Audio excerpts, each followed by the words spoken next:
My son-in-law stood in my living room and told me I had 72 hours to pack my life into boxes. I'm Warren Callahan, 68 years old, retired pastor from Thornhill, Texas. Tyler Granger had been circling my property for months like a hawk eyeing prey. But that Tuesday morning in my kitchen, he finally made his move. He had a timeline, a moving truck, and paperwork for the assisted living facility where I'd spend my final years. What Tyler didn't know was that I'd raised 14 children who nobody else wanted, and they'd become the kind of people who don't forget the man who saved their lives. By the time Friday morning rolled around, my quiet street would look like a corporate parking lot, and Tyler was about to learn what real family actually means.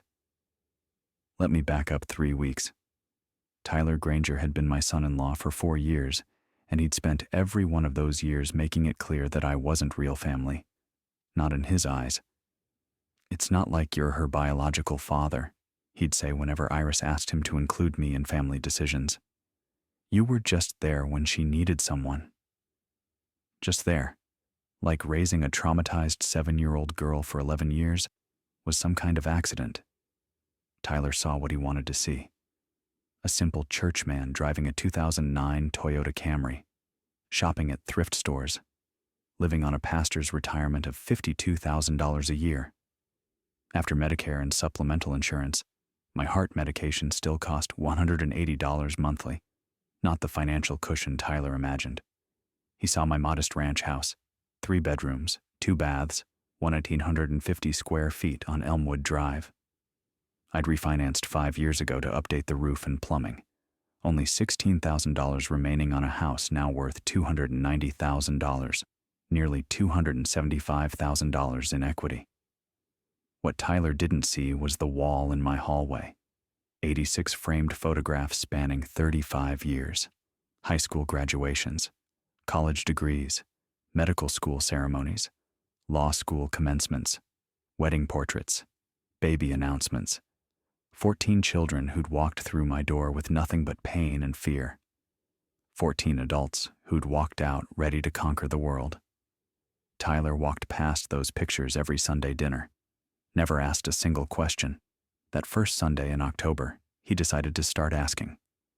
We were sitting around my dining table, Iris, Tyler, his parents Robert and Linda Granger.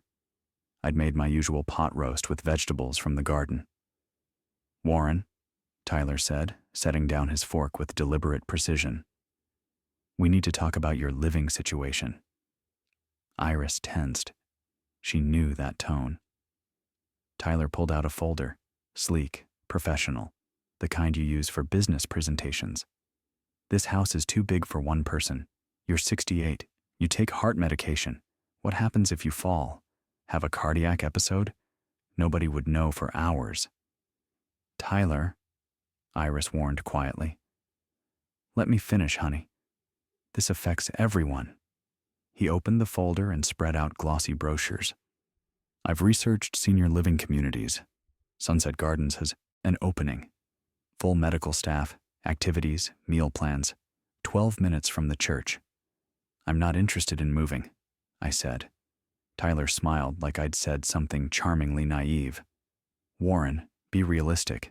My parents' lease is up in March. Dad's retiring from the insurance company after 42 years. They need space. You need care. It's logical." Robert Granger shifted uncomfortably. "Son, we never asked." "You don't have to ask, Dad. Family takes care of family." Tyler turned back to me. "The beauty of this arrangement is everybody wins.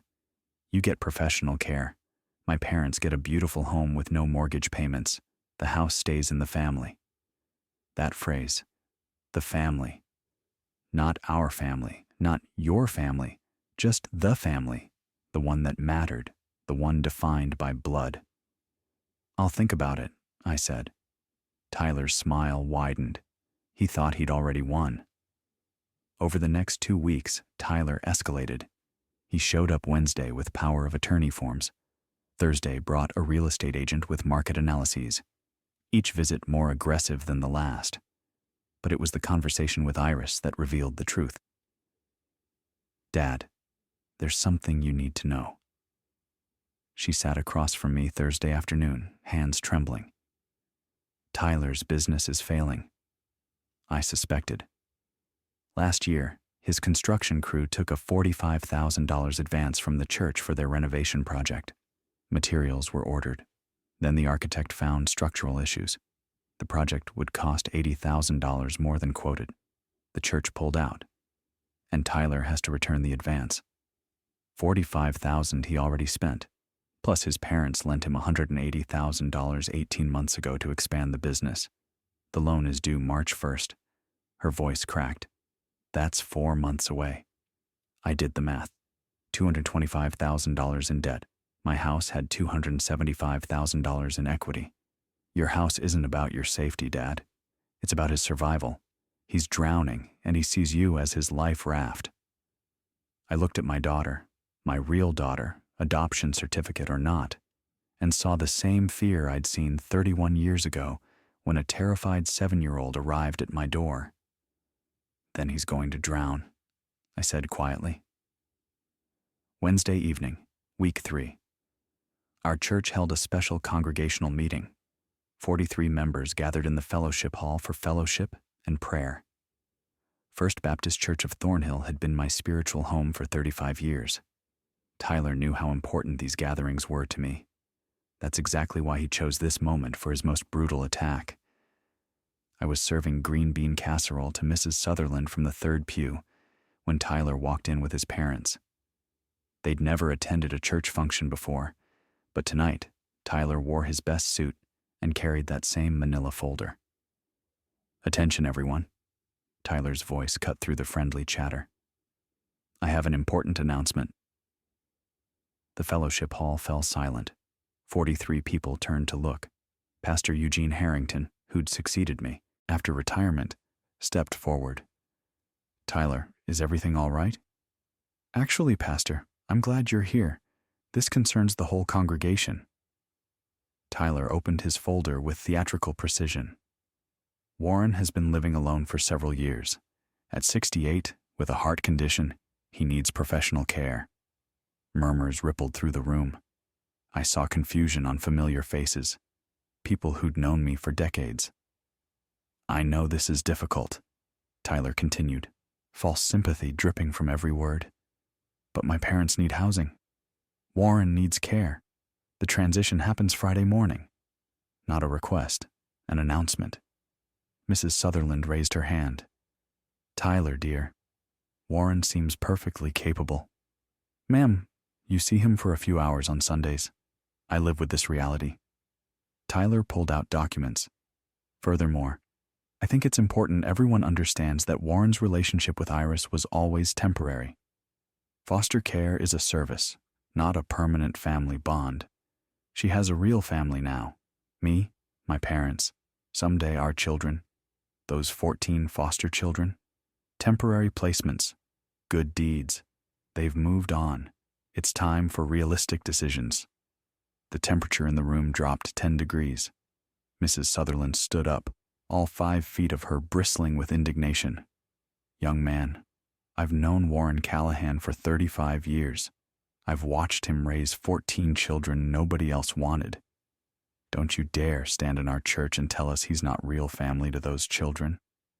A murmur of agreement rippled through the room. Tyler's mask slipped, revealing irritation underneath. Ma'am, I understand your emotional attachment to Warren's service, but emotion doesn't change biology. Blood relatives should have priority over temporary arrangements. Deacon Clifford Ramsey stood slowly. Son, you're talking about a man who's dedicated his life to children in need. Show some respect. I am showing respect, Tyler shot back, voice rising. I'm respecting reality. My parents raised 3 biological children. They understand what real family means. The moving truck comes Friday morning at 9. Pastor Harrington tried to restore order. Tyler, I think we need to table this. There's nothing to discuss, Pastor. The arrangements are made. All eyes turned to me. 43 people who'd known me for 3 decades, waiting to see how I'd respond to this public humiliation. I stood up slowly, feeling the weight of every year, every child I'd raised, every battle I'd fought. Tyler's right about one thing, I said quietly. It's time for realistic decisions. Tyler smiled triumphantly. He thought I was surrendering. I need to make some phone calls, I continued, and I think this congregation is about to see what real family actually looks like. The smile faded from his face. Because you're right, Tyler. Playtime is over. That night, I didn't call my children immediately. First, I secured my documents. Deed, will, medical records, financial statements, everything went into a safety deposit box at First National Bank. Then I called my lawyer, James Patterson, who'd handled every adoption for 35 years. James, I need you to prepare a legal response.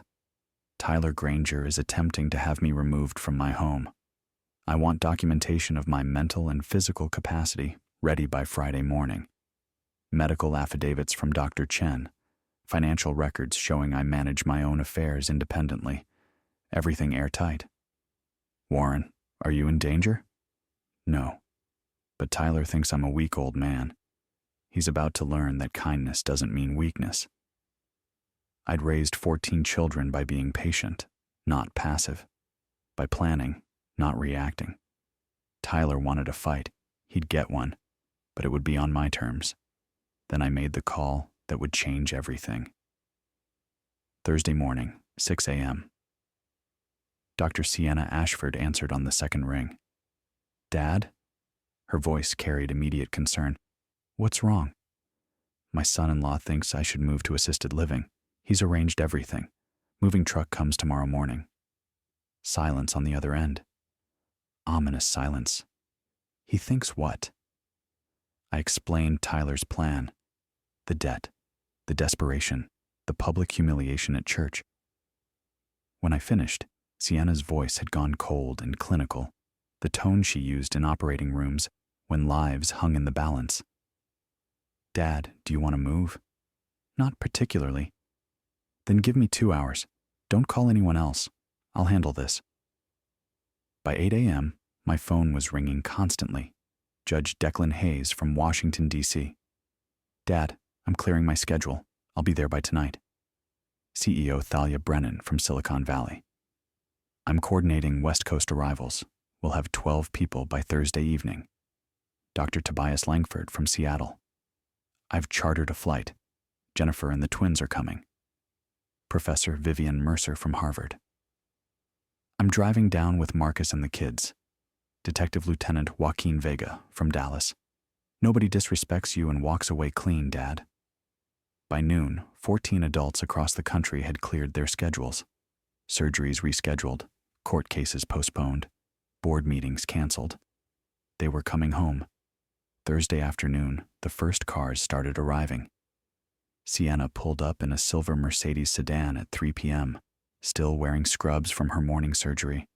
She hugged me like she was 15 again, all professional composure melting into pure daughter love. Where is he, Dad? At work, I assume. Good. Gives us time to prepare. She surveyed my house with analytical eyes. This place looks exactly the same. God, the memories. Judge Declan Hayes arrived 20 minutes later in a black town car with government plates.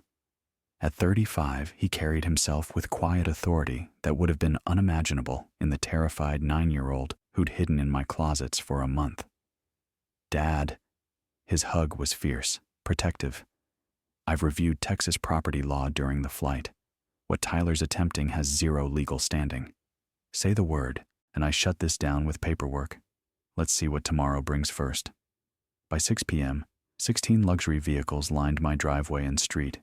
Mercedes sedans, BMW SUVs, Lexus hybrids, Tesla Model S cars, a fleet worth over $1.4 million, creating a corridor of success leading to my front door. 22 adults and 8 children filled my modest house. The same living room Tyler wanted for his parents' recliners now buzzed with conversation between surgeons, lawyers, professors, business executives, and military officers. But they weren't showcasing their success. They were sharing memories. Remember when Dad taught us to change oil in the driveway? Joaquin laughed, pointing to the same concrete where his truck now sat. I was 16 and convinced I'd never need to know that stuff. Sienna nodded. He made us all learn basic car maintenance. Said independence started with not depending on others for simple repairs. Thalia pulled out her phone, showing photos of her corporate headquarters. Dad, I named the main conference room after you, the Warren Callahan Innovation Center. Your philosophy about believing in impossible things hangs on the wall in bronze letters. Iris moved through the crowd in amazement, seeing her foster siblings as the accomplished adults they'd become.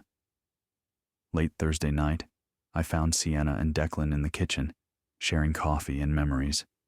Remember your first month here? Sienna was saying. You wouldn't talk to anyone, just hid in closets. Declan smiled, the first real smile I'd seen from that traumatized 9-year-old, now a federal judge. You got me to speak. Said if I didn't talk, you'd sing Disney songs until I did. Let it go on repeat for 3 hours. I talked. They both laughed, the laugh of siblings who'd survived hell together and came out stronger. I watched from the doorway, not interrupting. This was what Tyler couldn't understand. We weren't connected by shared DNA. We were connected by shared survival, shared trauma transformed into strength, shared love that asked nothing in return. Sienna noticed me. Dad, come here. I sat with them. Declan poured me coffee. Tomorrow, he said quietly. Tyler's going to see what real family looks like. Not the greeting card version, the kind that shows up when it's hard, when it costs something, when nobody would blame you for walking away.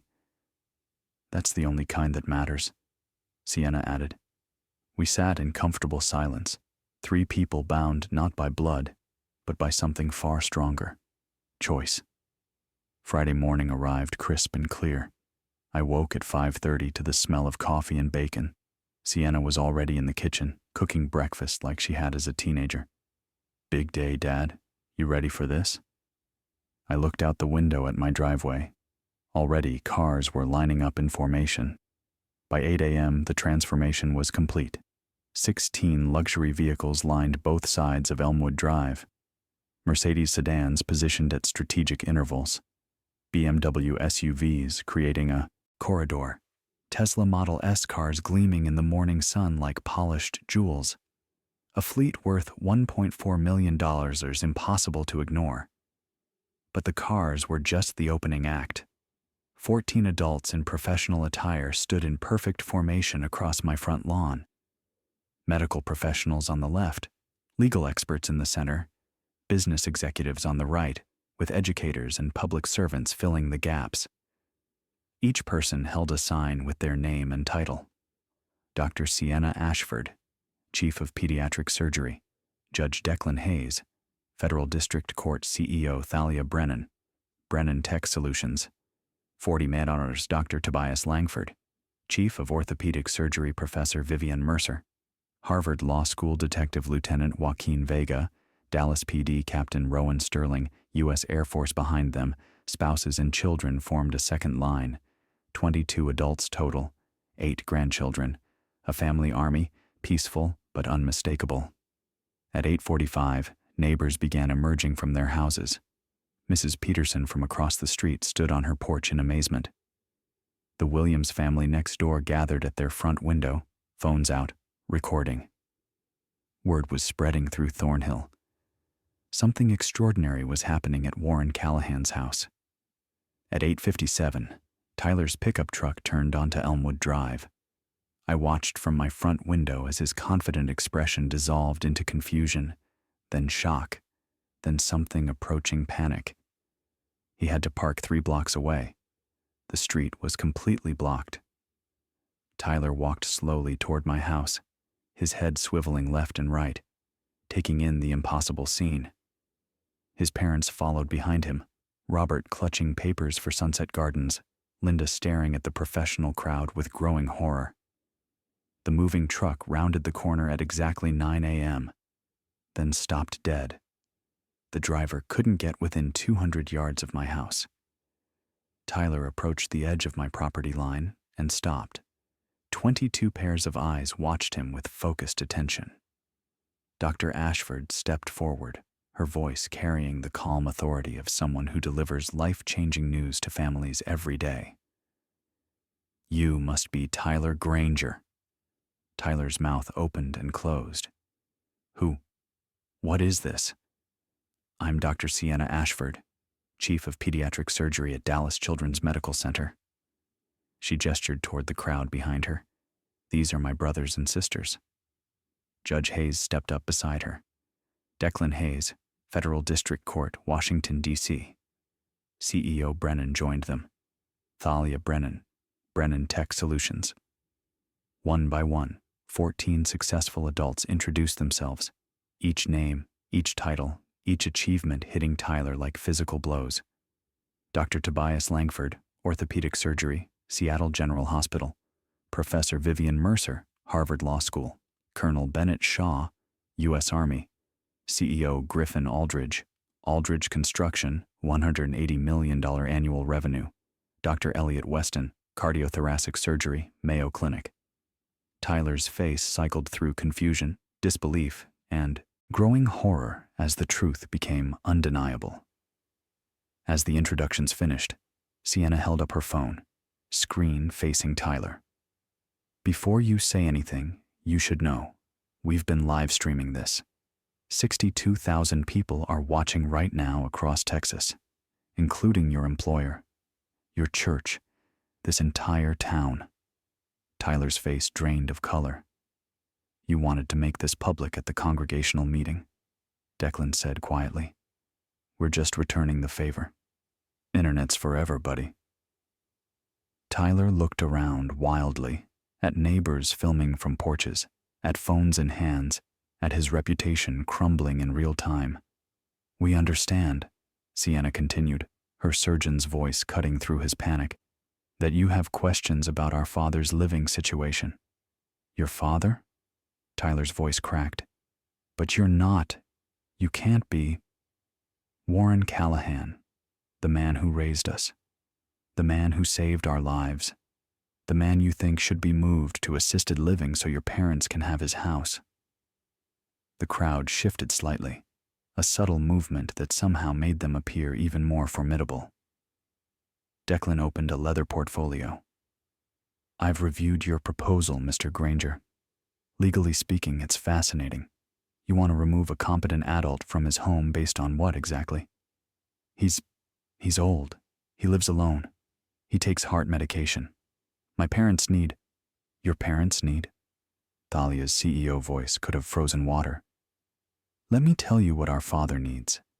He needs respect for the 35 years he spent raising society's forgotten children. He needs recognition for the 14 lives he saved. He needs acknowledgement that love and sacrifice matter more than biology." Tyler looked desperately toward the moving truck, still blocked 3 blocks away. "You don't understand. Iris is my wife. This is a family matter." "You're absolutely right," Sienna said. "This is a family matter." She gestured toward the crowd. 14 children, 8 grandchildren, 2 great-grandchildren. All of us consider Warren Callahan our father and this house our family home. But you're not really... You're not... Tyler's voice was breaking. "Not really what?" Colonel Shaw stepped forward, his military bearing unmistakable. "Not really family. I've been calling this man Dad for 22 years. He walked me down the aisle at my wedding. My children call him Grandpa. What part of that isn't real?" Tyler's parents had gone pale. Linda whispered to her husband, "Robert, what have we done?" Dr. Langford addressed Tyler's parents directly, his voice gentle but firm. "Mr. and Mrs. Granger, I don't think you understand what your son was asking Warren to give up. This house isn't just a building. It's the heart of a family that spans the country. Every Christmas, every Thanksgiving, every celebration happens here. This is where broken children learned they were worthy of love." We didn't know, Robert stammered. Tyler told us. He said Warren was alone, that he needed care. Does he look like he needs care? Professor Mercer gestured toward me as I stepped onto my front porch. I walked down to join my children. They parted to make room for me in the center of their protective formation. Tyler, I said quietly, I believe you wanted to discuss my housing situation. Tyler looked around, at the 14 successful adults surrounding him, at the luxury cars lining the street, at the neighbors watching from their porches, at the moving truck stranded blocks away, at the phones recording his humiliation for eternity. This is exactly what it is, Sienna said firmly. This is what happens when you threaten our father. This is what real family looks like. The moving truck driver was walking toward us, clipboard in hand, looking thoroughly confused. Sir, he called to Tyler, we can't get to the house. We're not getting involved in whatever this is. No charge for today. Tyler stared at the driver, then at the crowd, then at me. The weight of his miscalculation was crushing him. A police cruiser pulled up, Thornhill PD, responding to a call about a disturbance. The officer who stepped out was in his mid-30s, professional, scanning the scene with trained eyes. Then he saw me. Mr. Callahan? Officer Michael Chen walked over, confusion evident on his face. What's going on here? Family reunion, Michael, I said. Nothing to worry about. Michael surveyed the scene, the luxury cars, the professional crowd, Tyler's stricken face. He'd been a cop long enough to read situations quickly, and he'd been my foster son long enough to understand what this meant. Mr. Granger, Michael said, addressing Tyler with flat authority. Did you call in a disturbance? No. I mean, there are all these people blocking. I see my foster sister, Dr. Ashford from Dallas Children's, Judge Hayes. That's CEO Brennan. Everyone here looks pretty peaceful to me. Michael's hand rested casually near his belt. Sir, I'm going to suggest you leave the property. If Mr. Callahan wants to press charges for harassment or attempted coercion, we can discuss that at the station. Tyler's face went white. Charges? I was just trying to help. Help? Sienna's voice cut like a scalpel. You tried to have him declared incompetent. You spread lies about his mental capacity at his own church. You arranged to have his belongings packed and removed without consent. In what universe is that helping? Tyler looked at his parents. Robert and Linda stood frozen, mortified by the scene unfolding before them. Tyler, Robert said quietly, we need to go, now. But the house? Son, there is no house. There never was. Robert looked at me with genuine shame.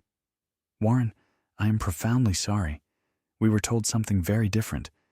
We never meant to cause this kind of pain. Linda was crying. I'm so sorry. So sorry. They walked back to their car, Linda sobbing, Robert supporting her weight. Tyler stood alone on the sidewalk for another moment, looking at the 14 adults who'd grown from broken children into formidable forces. You people don't understand, he said weakly. Blood matters. Biology matters. That's what makes family real. I stepped forward, leaving the protective circle of my children. No, Tyler. Love makes family. Choice makes family. Showing up when it matters makes family. Blood is just biology. Family is everything else. Declan put his hand on Tyler's shoulder, not threatening, just heavy with meaning. Son, this isn't about the law. It's about what kind of man you want to be, what kind of legacy you want to leave. My father taught me that everyone deserves dignity, especially in their vulnerable years. You tried to strip that away from the man who gave me everything. Tyler jerked away from Declan's hand and walked toward his truck, parked 3 blocks away. We watched him go in silence. The moving truck driver approached me apologetically. Sir, I'm real sorry about the confusion. No charge for today. Thank you. As the truck drove away, my children began to relax.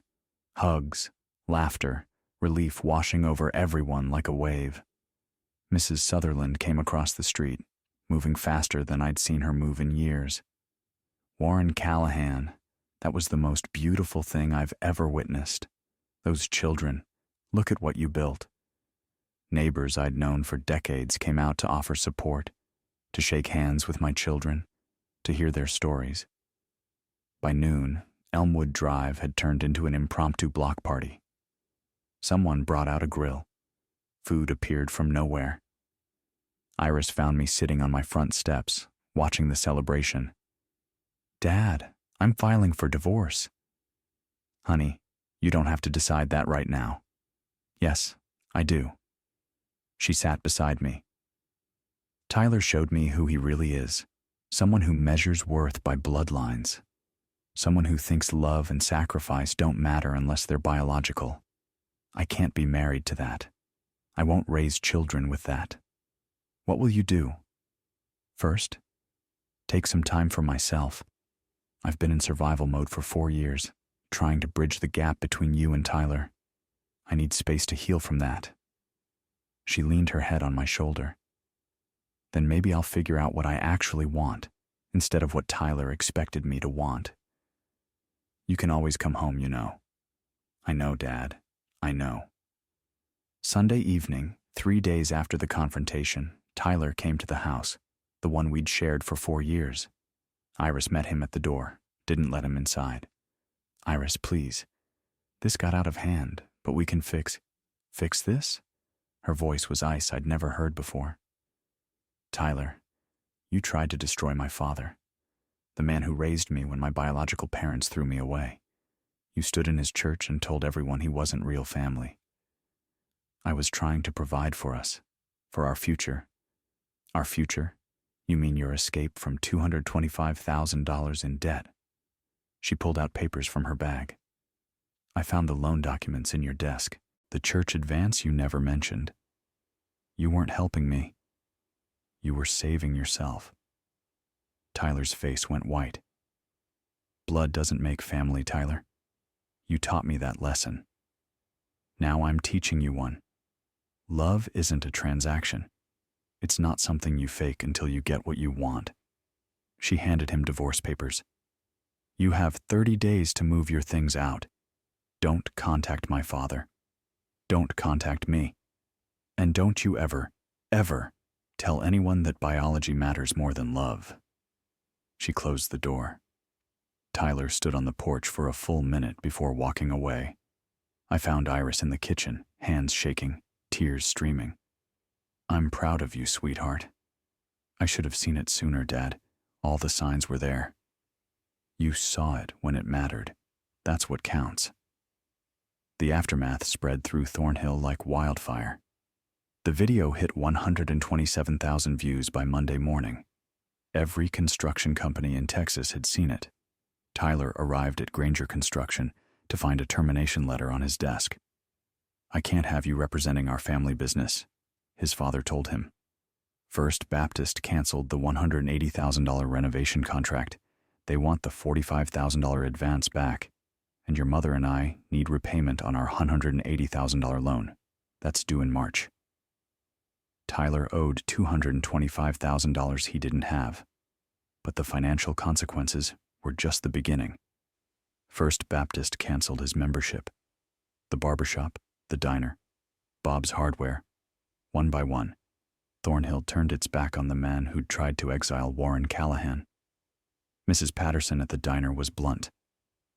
"We reserve the right to refuse service, and we're refusing."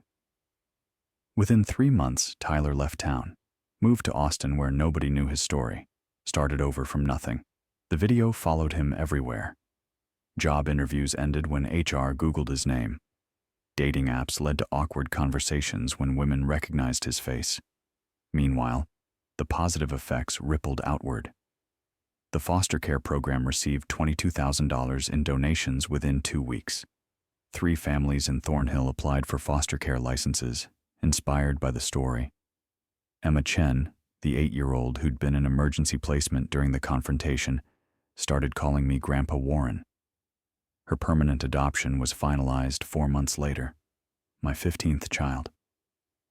Every Sunday at church, when Pastor Harrington asked for testimonies, somebody mentioned the morning when 14 adults stood on my lawn to defend their father. Tyler had wanted to prove that blood makes family. Instead, he'd proven the opposite to 127,000 people. 6 months after that Friday morning, I was working in my garden when a familiar truck pulled into my driveway. Tyler climbed out slowly. He'd lost weight, gained gray hair, and carried himself like a man who'd learned hard lessons the expensive way. "Warren, could we talk?" I set down my pruning shears and looked at the man who'd once tried to take everything from me. "What's on your mind, Tyler? I owe you an apology. A real one." His voice shook slightly. "I was wrong about everything. About family, about you, about what matters. I let greed and fear convince me that I was entitled to something that wasn't mine." "I appreciate that, Tyler. Could there ever be a chance for me to earn forgiveness? From Iris? From you?" I looked at this broken man and saw what I'd always seen in damaged children who came to my door. Someone capable of redemption. "Tyler, you stood in my church and told everyone that biology makes family. That love and sacrifice don't matter unless they're connected to blood. Do you still believe that?" He was quiet for a long moment, staring at his shoes. "No, I was wrong. I watched you raise 14 children who weren't yours by blood. I saw what they became because you believed in them. And I realized..." His voice cracked. "My own father never believed in me the way you believed in them. I was jealous, angry. I wanted what you had, but I was too proud to admit it. Family isn't who shares your blood, Tyler. It's who chooses to stand by you, even when you've made mistakes. Real forgiveness requires real change. Are you ready for that kind of work?" He nodded, tears in his eyes. "I'm in therapy, twice a week, learning why I needed to tear you down instead of building myself up. Why I measured worth by DNA instead of character. It's hard work, but I'm trying."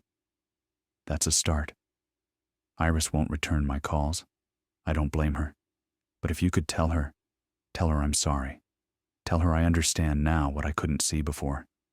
Tell her that I hope someday she finds someone who values what you taught her about family." I studied his face, looking for the manipulation I'd seen before. But this time, all I saw was genuine remorse. "Tyler, what did you really learn from all this?" He took a deep breath. "I learned that the man I wanted to be, successful, respected, powerful, I was trying to build that on someone else's foundation. Taking your house wouldn't have made me a better man. It would have made me a thief. Forcing you out wouldn't have proven my family was more important than yours.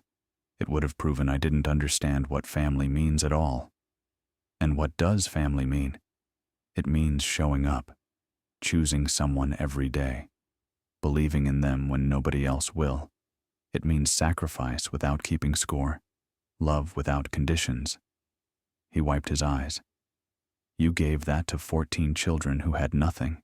I had everything and still wanted more. That makes me the poorest person in this story." I stood up and extended my hand. Tyler looked at it in shock. "After everything I did?" "Redemption starts with acknowledging the harm. You've done that.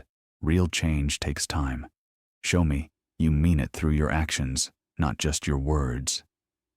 He shook my hand, gripping it like a lifeline. "I don't know if Iris will forgive you," I said. "That's her choice to make. But I'll tell her you came here. I'll tell her you're trying. The rest is up to you." After Tyler left, I sat on my front steps for a long time, watching the sun set over Elmwood Drive. That evening, Sienna called from Dallas. "Hey, Dad, just checking in. How are you doing?" "Good, sweetheart. Tyler came by today." Silence on the other end. "Tyler? What did he want?" "To apologize. To understand what he couldn't see 6 months ago." "Do you believe him?" "I believe he's trying. Whether he succeeds is up to him." "You're too good, Dad." after what he put you through. Sienna, I've watched 14 children walk through my door carrying pain they didn't deserve. Every one of you needed someone to believe that change was possible. How can I give that to children and deny it to a grown man who's finally asking for help? She was quiet for a moment. That's why we love you, Dad. That's why we showed up that morning. You taught us that everyone deserves dignity. Everyone deserves a chance, even the people who don't deserve it. Especially the people who don't deserve it.